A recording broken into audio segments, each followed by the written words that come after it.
এখন আমরা পড়ব চোখের দৃষ্টির বিভিন্ন ত্রুটি এবং তার প্রতিকার। এই বিষয়ে বলতে গেলে আমাদের চোখের গঠনটা একটু আমাদের দেখতে হবে। আমরা দেখেছিলাম যে চোখের লেন্সে ওপর আলো এসে যখন পড়ে তখন লেন্সের মাধ্যমে প্রতিবিম্ব তৈরি হয় এবং সেই প্রতিবিম্ব রেটিনায় তৈরি হয়। রেটিনায় যদি কোনো বস্তুর প্রতিবিম্ব তৈরি হয় তাহলে সেটা আমরা পরিষ্কার করে দেখতে পাই। এবং এই যে লেন্স, আমাদের চোখের যে লেন্স আছে সেই চোখের লেন্সের সাথে বিভিন্ন মাংসপেশি যুক্ত থাকে, যেমন সিলিয়ারি মাংসপেশি, সাসপেন্সারি লিগামেন্ট, এগুলো যুক্ত থাকে। এগুলো চোখের লেন্সের ফোকাল লেন্থ বাড়াতে কমাতে সাহায্য করে। এবং এই যে চোখের ফোকাস দৈর্ঘ্য কম বেশি হয়, এটা অটোমেটিক্যালি হয়। আমরা যখন কোনো বস্তু দূরের বা কাছের কোনো বস্তুকে যখন আমরা দেখি তাহলে সেই বস্তুটা যখন সুস্থ চোখ দেখে তখন কি হয়, আমরা সেই বস্তুটা দেখতে পাই যে কী বস্তু, জিনিসটা কি, সামনে কি আসছে, এটা আমরা দেখতে পাই। তো কী করে দেখতে পাই? সেই বস্তুটার প্রতিবিম্ব আমাদের রেটিনায় গঠিত হয়, সেই জন্য আমরা বস্তুটার প্রতিবিম্বটা তখন আমরা বস্তুটাকে বুঝতে পারি। যদি রেটিনায় গঠিত না হয় তাহলে কিন্তু আমরা বস্তুটাকে বুঝতে পারবো না। তাহলে এই যে প্রতিবিম্বটা রেটিনায় গঠিত হলো, রেটিনায় গঠিত হওয়ার পিছনে এই যে পেশিগুলোর নাম বললাম, এরা কিন্তু আমাদের লেন্সের ফোকাল লেন্থ কম বেশি করে সেই প্রতিবিম্বটাকে রেটিনায় গঠিত করতে সাহায্য করে। এবং সুস্থ চোখের ক্ষেত্রে এই ফোকাল লেন্থ বা চোখের লেন্সের ফোকাস দৈর্ঘ্য কম বেশি করানো যে ক্ষমতা, যেটাকে আমরা বললাম উপযোজন ক্ষমতা, সেই ক্ষমতাটা প্রয়োগ করতে পারে সুস্থ চোখে অটোমেটিক্যালি, অর্থাৎ এই পেশিগুলো ঠিকভাবে কাজ করতে পারে, লেন্সের ফোকাল লেন্থ কম বেশি করতে পারে। এই ক্ষমতাটাকে বলা হয় উপযোজন ক্ষমতা। কিন্তু যদি কোনো চোখে ত্রুটি থাকে তাহলে কিন্তু তার উপযোজন ক্ষমতাটা নষ্ট হয়ে যায়। তখন এই ফোকাল লেন্থের কম বেশি করা এই ব্যাপারটা হয় না। তখন না হওয়ার জন্য সেই যে মানুষের বা যে ব্যক্তির এই ত্রুটিযুক্ত চোখ আছে সেই ব্যক্তি তখন কোনো বস্তু দূরের বা কাছের কোনো বস্তুকে যেরকম ত্রুটি আছে সেই অনুযায়ী বস্তুটাকে কিন্তু ভালো করে দেখতে পারে না। অর্থাৎ সেই বস্তুটার প্রতিবিম্বটা রেটিনায় গঠিত হতে পারে না। কেন পারে না? কেননা চোখের লেন্সের যে ফোকাল লেন্থ কম বেশি করানোর যে ঘটনাটা, যেটা বললাম উপযোজন ক্ষমতা, সেই উপযোজন ক্ষমতাটা তার কিছুটা হলেও নষ্ট হয়ে যায়। সেই জন্য তখন সেই বস্তুটার প্রতিবিম্ব চোখ রেটিনায় গঠিত করতে পারে না। তখনই সেই চোখটাকে আমরা বলবো ত্রুটিযুক্ত চোখ। ঠিক আছে।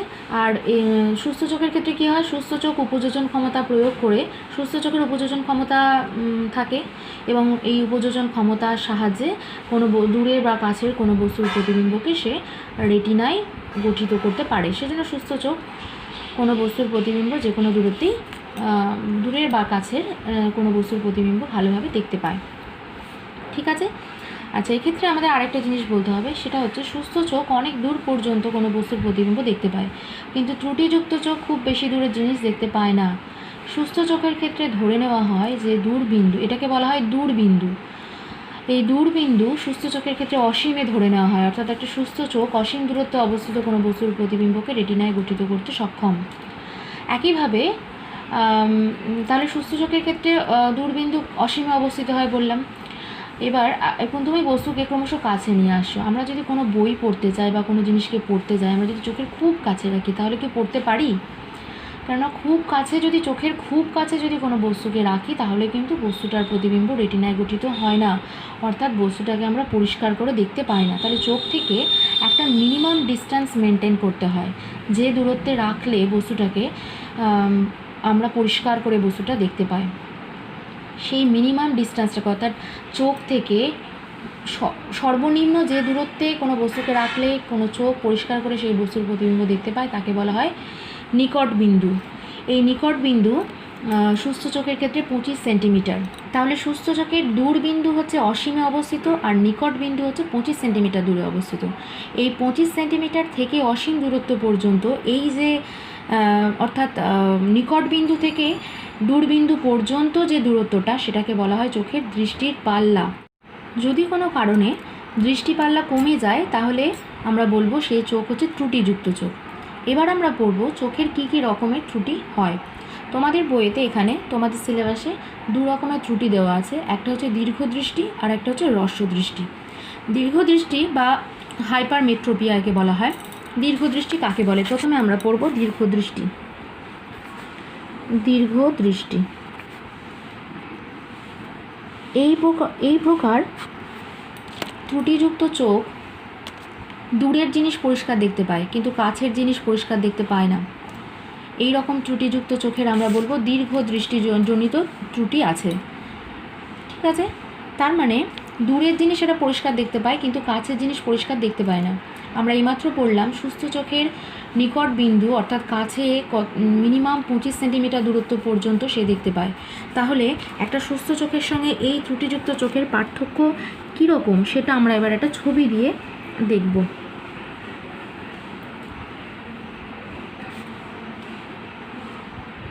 এটা ধরো চোখের লেন্স, এটা চোখ। সুস্থ চোখের ক্ষেত্রে ধরো এটা হচ্ছে নিকট বিন্দু, এন বিন্দু। এন থেকে একটা রশ্মি গিয়ে লেন্সে পড়লো এবং লেন্স থেকে প্রতিসরণের পর রেটিনায় প্রতিবিম্ব তৈরি হলো। তাহলে সুস্থ চোখের ক্ষেত্রে নিকট বিন্দু হচ্ছে 25 সেন্টিমিটার, এটা হচ্ছে 25 সেন্টিমিটার ডিস্টেন্স।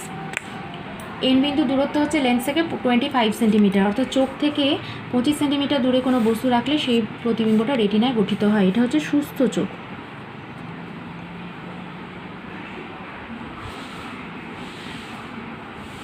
তাহলে দীর্ঘদৃষ্টি ত্রুটিজনিত চোখ, তাহলে সেক্ষেত্রে প্রতিবিম্বটা কেমন হবে সেটা দেখব।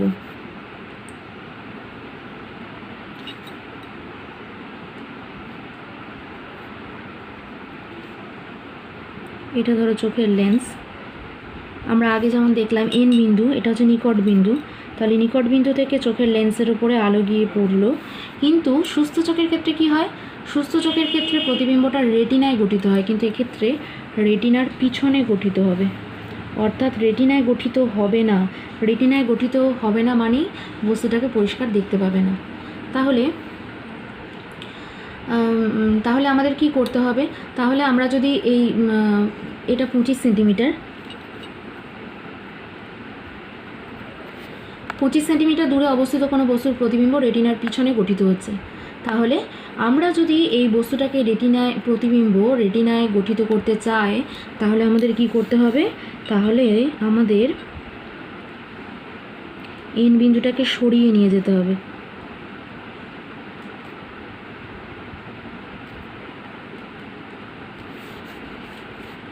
এনটাকে ধরো এন ড্যাশ বিন্দুতে সরিয়ে নিয়ে যেতে হবে। তোমরা দেখতে পাচ্ছ এন ড্যাশ বিন্দুটা অনেক দূরে অবস্থিত। তাহলে দেখো আগের ছবিটাতে আগে এন বিন্দুটা ছিল 25 সেন্টিমিটার দূরে অবস্থিত। এটা হচ্ছে সুস্থ চোখ নয়, এটা হচ্ছে ত্রুটিযুক্ত চোখ। এটা ত্রুটি, এটা দীর্ঘদৃষ্টি। ত্রুটিযুক্ত চোখ। তাহলে দেখতেই পাচ্ছ যে 25 সেন্টিমিটার দূরে অবস্থিত কোনো বস্তুর প্রতিবিম্ব ওটা কোথায় গঠিত করছে? রেটিনার পিছনে। তাহলে আমাকে যদি রেটিনায় কোনো বস্তুর প্রতিবিম্ব তৈরি করতে চায় তাহলে সেই বস্তুটাকে এই 25 সেন্টিমিটার দূরে, চোখ থেকে 25 সেন্টিমিটার দূরে রাখলে চলবে না, 25 সেন্টিমিটারের বেশি দূরত্বে রাখতে হবে। তাহলে এই ডিস্টেন্সটা গ্রেটার দ্যান 25 সেন্টিমিটার, অর্থাৎ 25 সেন্টিমিটারের থেকে বেশি হতে হবে, তবে রেটিনায় গঠিত হবে। তাহলে আমরা এই দৃষ্টির প্রতিকার কি করে করব এবার আমরা সেটা দেখব। এই ত্রুটি দেখতে পাওয়া যায় যদি কোনো কারণে চোখের লেন্স, এই যে চোখের অক্ষি লেন্স বা চোখের লেন্সের ফোকাল লেন্স যদি বেড়ে যায় তাহলে, বা চোখের অক্ষি গোলকের আকার যদি ছোট হয়ে যায় তাহলে কিন্তু এই ত্রুটি দেখতে পাওয়া যায়। তাহলে এই দীর্ঘদৃষ্টি ত্রুটিযুক্ত চোখ যদি সুস্থ চোখের ন্যায় 25 সেন্টিমিটার চোখ থেকে মিনিমাম 25 সেন্টিমিটার দূরে রাখা কোনো বস্তুর প্রতিবিম্ব দেখতে চায় তাহলে সে কী করবে? তার জন্য তাকে ব্যবস্থা নিতে হবে, অর্থাৎ এই ত্রুটির প্রতিকার করতে হবে। তাহলে প্রতিকার হিসেবে কি ব্যবহার করবে? প্রতিকার হিসেবে উপযুক্ত ফোকাস দৈর্ঘ্যের উত্তল লেন্সযুক্ত চশমা ব্যবহার করতে হবে। অর্থাৎ সেই ব্যক্তিকে যার দীর্ঘদৃষ্টি ত্রুটি আছে চোখের, তাকে চশমা পরতে হবে এবং চশমাটা হবে উত্তল লেন্সযুক্ত চশমা, এবং তার ফোকাল লেন্থটা সেটা আমাদের ক্যালকুলেট করে তার কীরকম ত্রুটি আছে সেটা কতটা ফোকাস দৈর্ঘ্যের হতে হবে সেটা আমাদের জানতে হবে। আচ্ছা, সেই জন্য তাহলে আমরা তখন ছবিটা কেমন হবে? আমরা তাহলে একইভাবে আমরা চোখের ছবি আঁকবো।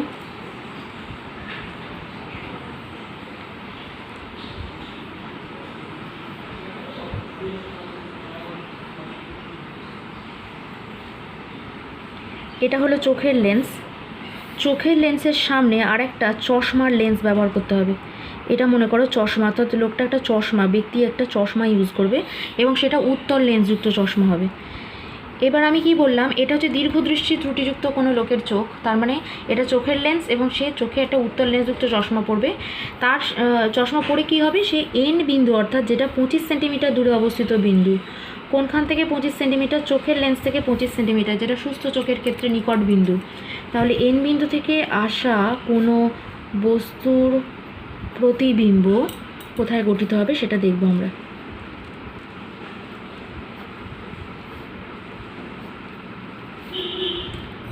এই প্রতিবিম্বটা রেটিনায় গঠিত করলো। তাহলে এই রশ্মিটাকে আমরা যদি পিছনের দিকে বাড়িয়ে দিই তাহলে কি হয় দেখি। এই রশ্মিটাকে পিছনের দিকে বাড়িয়ে দিলে দেখব এন ড্যাশ বিন্দু থেকে আসছে। এটা হচ্ছে এন ড্যাশ বিন্দু, যেটা আমরা আগে দেখছিলাম যে দীর্ঘদৃষ্টি ত্রুটিযুক্ত চোখের ক্ষেত্রে নিকট বিন্দুটাই এন ড্যাশ বিন্দুতে অবস্থিত। অর্থাৎ দীর্ঘদৃষ্টি ত্রুটিযুক্ত চোখের ক্ষেত্রে এন ড্যাশ বিন্দুতে যদি কোনো বস্তু রাখা হয় তাহলেই তার প্রতিবিম্ব রেটিনায় গঠিত হচ্ছিল, আর এন বিন্দুতে রাখলে রেটিনার পিছনে গঠিত হচ্ছিল।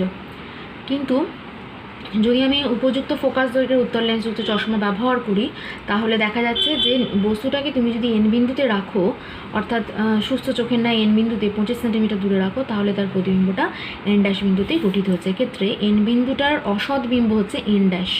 ঠিক আছে, তাহলে দীর্ঘদৃষ্টি কাকে বলে, তার কেন এই ত্রুটি হয়, এর প্রতিকার হিসাবে কি করা উচিত, এগুলো তোমরা পড়বে।